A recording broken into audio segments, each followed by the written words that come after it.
కాకపోయినా దానికి బాధ్యత అందరూ వహించాల్సిందే, మీడియాతో సహా. వెరీ క్లియర్గా చెప్తా ఉన్నాను. ఆ రోజున సంఘటన జరిగినప్పుడు ఉన్న వాళ్ళు ఎందుకు వెలుగులోకి తేలేదు 3 రోజుల పాటు? ఎవరు రీజనబుల్? ఎవరు? దానిలో జరిగిన అంతర్గత చర్చలు ఏమిటి? పోలీస్ స్టేషన్ కూడా రాత్రి జరిగింది, వెంటనే బయటకు పబ్లిష్ చేయాల్సింది. 3 రోజుల పాటు ఎందువల్ల ఆగాల్సి వచ్చింది కూడా తెలియాల్సిన అవసరం ఉంది. దీంట్లో ఎవరెవరు ప్రభావితం చేశారు, ఎందుకు జరిగింది అనేది కూడా విచారణ జరగాల్సిన అవసరం ఉంది. ఉన్నత స్థానంలో విచారణ జరుగుతుంది తప్పకుండా. దోషులు ఎవరైతే ఉన్నారో వాళ్ళు శిక్షించబడతారు. ఇవాళ తాగి థియేటర్కి వచ్చారు, థియేటర్ యాజమాన్యం చెప్పేది మేము ఆపాము, నిరోధించాము, దూకుడుగా బయటకు వచ్చారు, కేకలేసుకుంటూ బయటకు వచ్చారు, ఆ వేగంలోనే తీసుకొచ్చారు. ఒకసారిగా 3 సార్లు కుదిరినట్టుగా టీవీలో కనిపిస్తుందని చెప్పబడుతూ ఉంది. అది అక్కడున్న పాత్రికేయ మిత్రులు ఎందుకు వెంటనే లైట్ న్యూస్ తేలేదని నేను అడుగుతా ఉన్నా. What is the reason? Media కూడా 3 రోజుల పాటు నాకే లోకల్గా ఉండి నేనున్నాను, నేను ఎక్కడికి వెళ్ళా. 3 రోజుల దాకా నాకే తెలియలే. ప్రకాష్ నగర్ పోలీస్ స్టేషన్కి మా ఇంటికి ఎంత దూరం ఉంటుంది, ఎందుకు తెలియలేదు? నేను ఎస్పీ గారిని అడిగాను, ఎస్పీ గారు అసలు ఎందువల్ల మీరు వెంటనే బయటికి తెలిసేలాగా చేయలేదు? వాళ్ళ సందేహాలు ఏంటి? దీంట్లో కుట్రకోణం లేదు, 100% కుట్రకోణం లేదు, ప్రభుత్వం యొక్క ప్రమేయం లేదు. సకాలంలో స్పందించారు, అధికారులు అంతా కూడా స్పందించారు, చర్యలు తీసుకున్నారు. దురదృష్టం, అమ్మాయి మరణం బాధాకరం. ఒకవైపు దేశంలో జరుగుతున్న అలజడులను కూడా దృష్టిలో పెట్టుకుని జాగ్రత్తగా ఉండవలసిన వాళ్ళు ఎందుకు జాగ్రత్త తీసుకోలేదని మాత్రం మేము ప్రశ్నిస్తూ ఉన్నాం. ప్రభుత్వానికి నివేదించేటప్పుడు కూడా సకాలంలో నివేదించాల్సిన అవసరం ఉంటుంది. ప్రభుత్వం స్పందించింది, 20 లక్షల రూపాయలు ఎక్స్గ్రేషన్ ఇచ్చిన అమ్మాయిని తేలేం, తల్లి బిడ్డను తేలేం కుటుంబానికి. కానీ చర్యలు సరిగా తీసుకున్న తండ్రి కూడా ఇవాళ ప్రకటించే స్థాయిలో ఉన్నారు. దాన్ని రెచ్చగొట్టడం కోసం, రాజకీయ ప్రయోజనాల కోసం కొంతమంది ప్రయత్నం చేసినా సాగేది కాదు, ముందే చెప్తున్నాం. ఇవాళ మెడికల్ కాలేజీ వాళ్ళు కూడా ఏదైతే అమ్మాయి చనిపోయింది కనుక 20 లక్షల రూపాయలు ఎక్స్గ్రేషన్ ఆ కుటుంబానికి ఇవ్వాలని నిర్ణయించడం, మెడికల్ బిల్స్ కూడా ఇవ్వాలని ప్రభుత్వం నిర్ణయించడం. వాళ్ళ చంద్రబాబు గారు మమ్మల్ని అందరితో మాట్లాడుతున్నారు, ఎప్పటికప్పుడు 2-3 కాల్స్ తీసుకున్నారు అందరితో. ఏం జరుగుతుంది, ఏం జరిగింది, మనకు తెలియాల్సిన అవసరం ఉంది, చర్యలు తీసుకోవాలి, ఇలాంటి సంఘటనలు జరగకుండా చూడాల్సిన అవసరం ఉంది. ఒక్కొక్క సంఘటన జరుగుతుంది. ఇవాళ జరిగింది ఒక సంఘటన, 2 ప్రేమికుల మధ్య తగాదా. కాతీర దగ్గర ఆ అబ్బాయి వెళ్ళి ఆ అమ్మాయి పేక్ కోసాడు.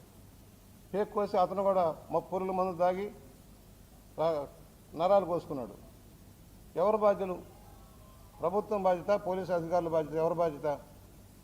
ఈ కేసులు, ఇలాంటి కేసులు కూడా ప్రభుత్వం మీద రుద్దటం కోసం జరిగే ప్రయత్నాన్ని మనం ఖండించాల్సిన అవసరం ఉంది. ఇది కొందరు వ్యక్తుల మధ్య జరిగే సంఘటనలకి. ఈ సంఘటన కూడా ప్రభుత్వానికి కానీ ఒక కుట్రకోణం కానీ లేదు.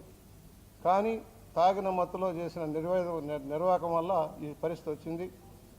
ఆపుకోకుండా గేట్ని గుద్దుకుంటూ తీసుకెళ్ళటం, అమ్మాయి తల ఎక్కినా కూడా పట్టించుకోకుండా పారిపోవటం. కానీ జరిగినప్పుడు వెంటనే వచ్చి ఆ అమ్మాయిని హాస్పిటల్లో చేర్చడానికి ప్రయత్నం జరగాలి, లేదా పోలీస్ స్టేషన్కి సరెండర్ అవ్వాలి. ఎందుకు సరెండర్ కాలేదంటే వాళ్ళు మత్తులో ఉన్నారు.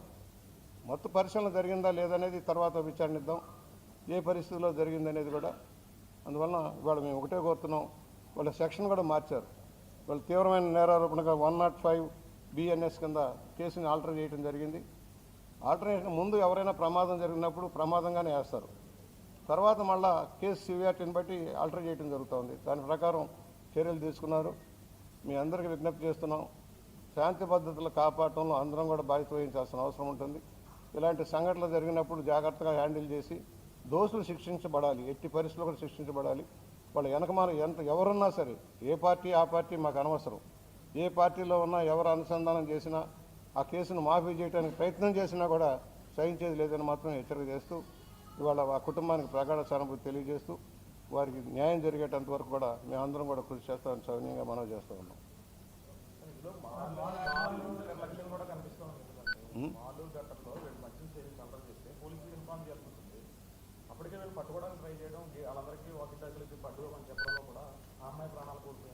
పోలీసులు వాళ్ళు చెప్పింది, మాల్ వాళ్ళు ఫోన్ చేశారు. సంఘటన జరగడంతో వాళ్ళు ఇచ్చిన ఇన్ఫర్మేషన్, పోలీసు శాఖ ఇచ్చిన ఇన్ఫర్మేషన్, మాల్ వారు ఫోన్ చేశారు.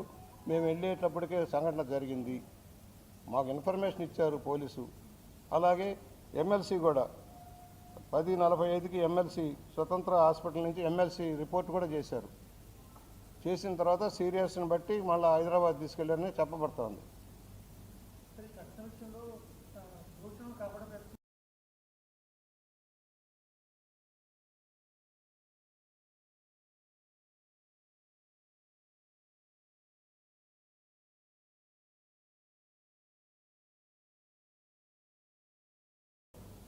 రాజమండ్రిలో.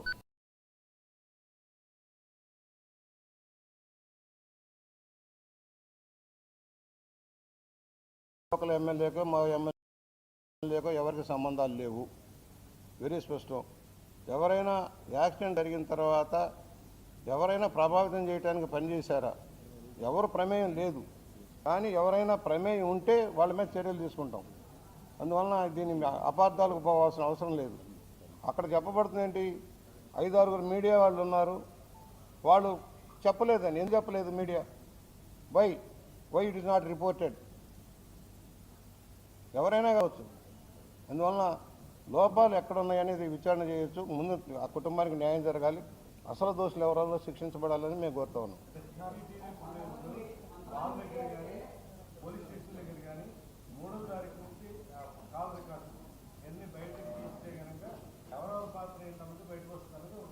సీఎం గారు is very particular, Pawan Kalyan గారు వెరీ పర్టికులర్. ఇలాంటి సంఘటనలు జరగకుండా ఉండాలంటే సీరియస్గా ఉండాలని నిర్ణయించారు. మా అందరికి కూడా చెప్పారు, వాసు గారికి కానీ నా వద్ద కావచ్చు, రామకృష్ణ గారు.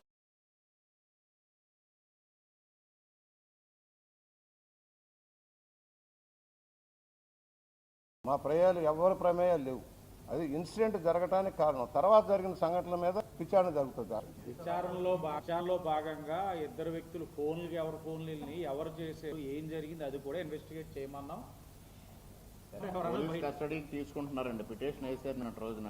డెఫినెట్ గా అన్ని వస్తాయి. 3 రోజులు ఇచ్చినప్పుడు పోలీస్ కస్టడీలో తీసుకున్న విచారణ చేసినప్పుడు అన్ని విషయాలు 3 రోజులు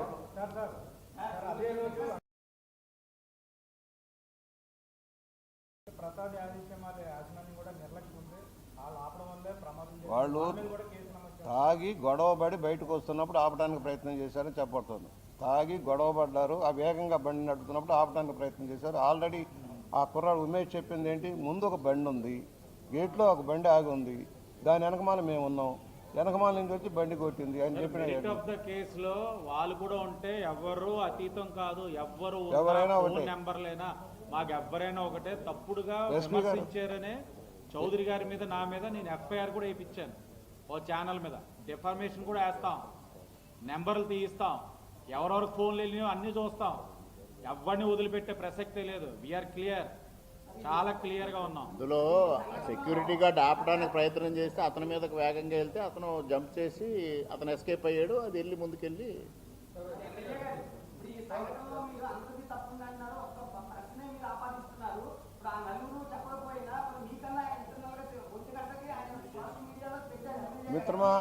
మిత్రమా ఇను ప్రెస్ అందరూ ఇనయ్యా ఇను ప్రెస్ అందరూ బాధ్యులు కాదు. ఎవరైతే ఆ స్పాట్లో ఉన్నారో వాళ్ళు రిపోర్ట్ చేయని వాళ్ళే బాధ్యులు. మిత్రమా ఊరికే మాట్లాడద్దు, చెప్పేది వినిపించుకో. ఎవరైతే ఉన్నారో కారణం ఏంటి, ఎవరైనా వాళ్ళని ప్రభావితం చేశారా, ఇవన్నీ విచారణలోకి వస్తున్నాయి. డోంట్ అండర్ ఎస్టిమేట్ చేయొద్దు. అన్ని ఆర్గ్యుమెంట్లు విశ్లేషణ జరుగుతాయి. స్పెషల్ టీం కూడా ఇన్వెస్టిగేట్ చేస్తుంది, నో డౌట్.